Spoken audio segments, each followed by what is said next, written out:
பார்த்துட்டு இருக்க தந்தி டிவி நேயர்கள் எல்லாத்துக்குமே ஒரு பெரிய ஹாய். ஸோ இன்னைக்கு நம்ம வந்து சோனியோட ப்ரொடக்ஷன்ஸில் ஆரன் டெய்லர் ஜான்சன் நடிச்சு வெளிவந்திருக்கிற படம் தான் கிரேவன் த ஹண்டர். ஸோ இந்த படத்தை பார்த்தா இன்னைக்கு நம்ம பார்க்க போகிறோம். இந்த படத்தின் மீதான எதிர்பார்ப்பு இந்த படத்தோட ட்ரெயிலர் வந்ததுலேருந்தே ரொம்ப அதிகமாக இருந்துச்சுன்னே சொல்லலாம். அந்த எதிர்பார்ப்பை இந்த படம் பூர்த்தி பண்ணுச்சா இல்லையா அப்படின்றத இந்த ஒரு ரிவியூல பார்த்து தெரிஞ்சுக்கலாம். இப்போ இந்த படத்தோட ஒன்லைன் என்ன அப்படின்றத பார்த்துலாம். கிரேவன் த ஹண்டர் பேருக்கு ஏற்ற மாதிரியே ஒரு ஹண்டராக இருக்காரு. ஆனால் இவர் எப்படின்னா கொஞ்சம் மாறுபட்ட ஹண்டர். மிருகங்களை வேட்டையாடுறவங்கள வேட்டையாடுற ஹண்டர்னு கூட சொல்லலாம். ஸோ அப்படி என்ன பண்ணுறாருன்னா இப்படி வேட்டையாடுறவங்களோட லிஸ்ட் எடுக்கிறாரு. அதில் நம்ம வில்லனோட பேரும் இருக்குது. வில்லன் இதை தெரிஞ்சுக்கிட்டு என்ன பண்ணுறாருன்னா, நீ என்னை கொல்ல ட்ரை பண்ணுறியா, அதுக்கு முன்னாடி நான் உன்னை கொல்ல ட்ரை பண்ணுறேன்னு சொல்லிட்டு பலவித பிளான் போட கடைசியில் நம்ம ஹீரோ வில்லனை போட்டு தந்தாங்களா இல்லையா அப்படின்றது தான் இந்த படத்தோட ஒரு ஒன்லைனாகவே இருக்குது. சரி, ஓகே. இப்போ இந்த படத்தோட பாசிட்டிவ்ஸ் அண்ட் நெகட்டிவ்ஸ் இது எல்லாத்தையும் பார்த்துக்கலாம். ஃபஸ்ட்டு இந்த படத்தோட மெயின் பாசிட்டிவ் அண்ட் மெயின் ஸ்ட்ராங்காக இருக்கிறது யாருன்னு கேட்டிங்கன்னா, இந்த படத்தோட ஹீரோ ஆரன் டெய்லர் ஜான்சன் தான். மனுஷன் என்னமா நடிக்கிறார், என்னமான ஒரு ஆக்டிவிட்டி, என்னமான ஒரு ஒரு ஆட்டிடியூடு. கிட்டத்தட்ட அந்த கிரேவன் த ஹண்டர் அந்த ஒரு கேரக்டராகவே வாழ்ந்திருக்காருனே சொல்லலாம். இவர் நிறைய பேர் நம்ம மார்வலில் பார்த்துருப்போம். அவெஞ்சர்ஸ் ஏஜ் ஆஃப் அல்ட்ரான் படத்தில் வந்து குயிக் சில்வராக வந்திருப்பார். நிறைய பேர் பார்த்துருப்பீங்க. அண்ட் கிரேவன் த ஹண்டர் அப்படின்னாலே யாருன்றது நிறைய பேருக்கு தெரியும். மார்வல் இருக்க ஒன் ஆஃப் ஒரு காமிக் கேரக்டர் ஸ்பைடர்மேனோட ஒரு மெயின் வில்லன் கூட சொல்லலாம். ஸோ நிறைய இடங்களில் வந்து மார்வல் காமிக்ஸ் எல்லாம் வந்து பார்த்துருக்கீங்கன்னா ஸ்பைடர்மேனோட 1-to-1 போயிருக்காரு, தோத்தும் இருக்காரு, ஸ்பைடர்மேனை டிஃபீட்டும் பண்ணியிருக்காரு. ஸோ அப்படிப்பட்ட ஒரு ஸ்ட்ராங்கான கேரக்டர் இப்போ லைவ் ஆக்ஷன் படம் வந்திருக்கு. ஸோ அந்த வகையில் அந்த கேரக்டரை எந்த அளவுக்கு உள்வாங்கி நடிக்க முடியுமோ அந்த அளவுக்கு உள்வாங்கி நடிச்சிருக்காருன்னே சொல்லலாம். அவர் நடக்கிற ஸ்டைலாக இருக்கட்டும் சரி, ஃபைட்டிங் ஸ்டைலாக இருக்கட்டும் சரி, ரொம்ப சூப்பராக ரொம்ப அழகாக பர்ஃபார்ம் பண்ணியிருக்காரு. கிட்டத்தட்ட மொத்த படத்தையுமே தான் தோல் மேலே தாங்கி எடுத்து கொண்டு வரான்னு பார்த்துருங்க. அப்போ அவரோட பர்ஃபார்மன்ஸ் எந்த அளவுக்கு இருக்கும் அப்படின்னு சொல்லிட்டு. ஸோ அந்த வகையில் ஒரு நடிப்பு இந்த படத்துக்கு ஒரு மிகப்பெரிய ப்ளஸ்ஸாக இருக்குன்னே சொல்லலாம். அதுக்கு அடுத்ததா இந்த மாதிரியான ஒரு ஹாலிவுட் படங்களுக்கு எப்படி இருக்கணும், சிஜி வைஸாகவும் சரி, ஒரு மேக்கிங் வைஸாக கேமரா டெக்னிக்கல் வைஸாக எப்படி இருக்கணுமோ அது எல்லாத்தையுமே கரெக்டாக புல் ஆஃப் பண்ணியிருக்காங்கன்னு சொல்லலாம். இந்த படத்தில் நிறைய விதமான சேசிங் சீன்ஸ் இருக்குது, நிறைய விதமான ஃபைட் சீன்ஸ்லாம் இருக்குது. ஸோ அது எல்லா இடத்துலையுமே கேமரா வைஸ் ரொம்ப ஆங்கிள்லாம் கரெக்டாக ப்ளேஸ் பண்ணி ரொம்ப சூப்பராக இது பண்ணியிருக்காங்க. அதுக்கப்புறமா ஸ்டண்ட் சீக்வன்ஸ் இந்த படத்துக்கு ஒரு மிகப்பெரிய ப்ளஸ்ஸாக இருக்குன்னே சொல்லலாம். ரொம்ப சூப்பராக 2 ஃபைட் சீனு 2 சேசிங் சீன் இருக்குது. அது எந்த அளவுக்கு டெப்த்தாக எந்த அளவுக்கு எங்கேஜிங்காக எடுத்துகிட்டு போக முடியுமோ அந்த அளவுக்கு ரொம்ப சூப்பராக எடுத்துகிட்டு போயிருக்காங்க ஸ்டண்ட் சீக்வன்ஸில். அது ரொம்ப நல்லா இருக்குன்னே சொல்லலாம். கிட்டத்தட்ட கிரேவன் த ஹண்டர் ரொம்ப ஒரு ஓவர் பவர்டாக காமிக்க ட்ரை பண்ணியிருக்காங்க. அது ஒர்க் அவுட் ஆயிருக்கான்னு கேட்டிங்க அப்படின்னா கொஞ்சம் ஒர்க் அவுட் ஆகல தான். பட் இருந்தாலுமே அந்த ஸ்டண்ட் வைஸாகவும் சரி, மேக்கிங் வைஸாகவும் சரி பார்க்கும்போது ரொம்ப அழகாக ரொம்ப சூப்பராக இருக்குன்னு சொல்லலாம்.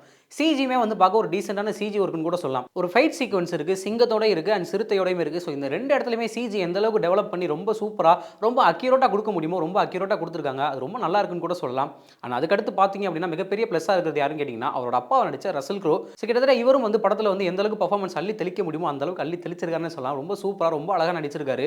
சரி, ஓகே. இப்போ இந்த படத்தோட இந்த நெகட்டிவ் சைட்ஸ் எல்லாம் நம்ம பார்த்துடலாம். ஸோ இந்த படத்தில் பாசிட்டிவ்ஸோட நெகட்டிவ்ஸ் ரொம்ப அதிகமாக இருக்குன்னே சொல்லலாம். என்னடா நீ இப்படி சொல்கிறேன்னு நீங்கள் யோசிக்கிறது எனக்கு புரியுது. பொதுவாகவே சோனி படங்கள் எப்படி இருக்கும் அப்படின்றது நமக்கு தெரியும். மேடம் வெப், மார்பியஸ் இந்த மாதிரியான படங்கள் அளவுக்கு இருக்கா இல்லை இதை விட அதிகமாக இருக்கான்னு கேட்டிங்க அப்படின்னா இந்த 2 படங்களை தூக்கி சாப்பிட்ற மாதிரியான ஒரு படமாக தான் இருக்குது. பட் இருந்தாலுமே இதில் வந்து நிறைய விதமான நெகட்டிவ்ஸ் இருக்குது அப்படின்னு கூட சொல்லலாம். ஏன்னு கேட்டிங்க அப்படின்னா நிறைய விதமான லாஜிக் மிஸ்டேக்ஸ் இருக்குங்க. முக்கியமாகவே ஸ்க்ரீன் பிளே ரொம்ப ஸ்லோ. 2 மணி நேரம் படம் எந்த அளவுக்கு நீங்கள் இழுத்து கொண்டு போக முடியுமோ அந்த அளவுக்கு இழுத்து கொண்டு போயிருக்காங்க. ஸ்டார்டிங் ஒரு 10 மினிட்ஸ் படத்தில் ரொம்ப எங்கேஜிங்காக இருந்துன்னு சொல்லலாம். அதுக்கடுத்து இருக்கிறது எல்லாமே பார்த்தீங்கன்னா லேக் பேசிக்கிட்டே இருக்காங்க. என்னடா இது ஃபைட் சீக்வன்ஸ் எப்படா வரும், அதுக்கடுத்து கிரேவன் த ஹண்டர் எப்படா ஹண்ட் பண்ணுவார் அப்படின்ற மாதிரி டவுட் உங்களுக்கு படம் பார்க்கும்போதே கொடுத்துருது. பேருக்கு ஏற்ற மாதிரி இவர் என்ன பண்ணணும்னா மிருகங்களை தானே வேட்டையாடணும். ஆனால் வந்து இவர் என்ன பண்ணுறாரு, மிருகங்களை வேட்டையாடுறவங்கள வேட்டையாடுறாரு. ஸோ இந்த இடத்துல இந்த ரைட்டிங்கான ஒரு ஸ்கோப் அப்படின்றது உடஞ்சிருது. நிறைய விதமான லாஜிக் மிஸ்டேக்ஸ் இருக்குது, நிறைய விதமான ஒரு ஜஸ்டிஃபிகேஷனை லாஸ் பண்ணுற சீன்ஸ்லாம் இருக்குது. கிரேவன் த ஹண்டர் எப்படி இருக்காரு, ஆனால் அவரோட வில்லனை வந்து பார்த்தீங்க அப்படின்னா நமக்கு பார்த்தா நமக்கே சிரிப்பு வருங்க. அவர் பேசுகிற விஷயங்களை பார்க்கவே நமக்கு சிரிப்பு வரும்னு கூட சொல்லலாம். அந்த அளவுக்கு ஒரு மட்டமான வில்லனை கூப்பிட்டு வந்திருக்கீங்களே அப்படின்ற மாதிரியான இருக்கும். ரைனோ எப்படி பவர்ஃபுல்லான கேரக்டர், ஆனால் அவரை போய் இந்த இதில் கூப்பிட்டு வந்து டம்மி பண்ணியிருக்கீங்களே அப்படின்ற மாதிரியான ஒரு விஷயங்களை இந்த படம் பார்க்கும்போதே கொடுக்குது. இவ்வளோ ஈஸியாக வந்து நம்ம வில்லனை டிஃபீட் பண்ணிடுவாங்களா அப்படின்ற ஒரு டவுட்லாம் இந்த படம் பார்க்கும்போதே கொடுக்குது. ஸோ இந்த மாதிரியான விஷயங்கள்லாம் சின்ன சின்ன விஷயங்களை தவிர்த்துருந்தாங்க அப்படின்னா இன்னமும் சூப்பராக இருந்திருக்கும் அப்படின்னு சொல்கிறது தான் உண்மை. ஒரு மாதிரி ப்ராப்பர் கேரக்டர் டெப்த் இல்லையோ அப்படின்ற மாதிரியான ஒரு ஃபீல் அந்த படம் பார்க்கும்போதே கொடுக்குது. ஏன்னு கேட்டிங்க அப்படின்னா ஹீரோ இருக்காங்க, அதுக்கப்புறம் அவங்களோட அப்பா ரசல் க்ரோ இருக்கார்ல, இவங்க 2 பேர் தான் வந்து படத்தில் பர்ஃபார்மன்ஸ்னு சொல்லி பண்ணதே.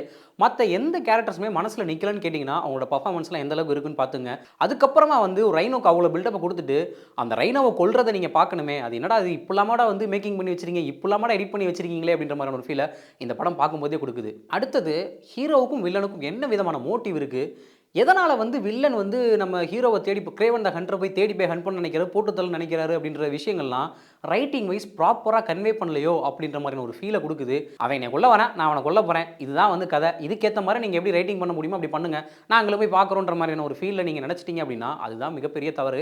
ஆடியன்ஸ் அந்த இடத்துல கம்ப்ளீட்டாக டிசப்பாயின்மெண்ட் ஆகிட்டாங்கன்னே சொல்லலாம். ஸோ இந்த மாதிரியான விஷயங்களை தவிர்த்துருந்தாங்க அப்படின்னா இந்த படம் இன்னமும் சூப்பராக இருக்கும் அப்படின்னு சொல்லலாம். சரி, ஓகேடா படம் எப்படி இருக்குது, மேடம் அளவுக்கு இருக்கா இல்லை மார்பியஸ் அளவுக்கு அது இருக்கான்னு கேட்டிங்க அப்படின்னா இந்த 2 படத்தோட இந்த படம் நல்லா தான் இருக்குது. பட் இருந்தாலும் இந்த படத்தை ரைட்டிங் மூலமாக இன்னும் கொஞ்சம் கன்வே பண்ணியிருந்தாங்க அப்படின்னா இன்னமும் இந்த படம் சூப்பராகும்னு சொல்லி இந்த வீடியோ நான் இதோட முடிச்சுக்கிறேன். மீண்டும் இதே மாதிரி வேறொரு படத்தை உங்களை சந்திக்கும் வரை அதுவரை உங்களுக்கு விடைபெறுவது உங்கள் பிரசன்னா.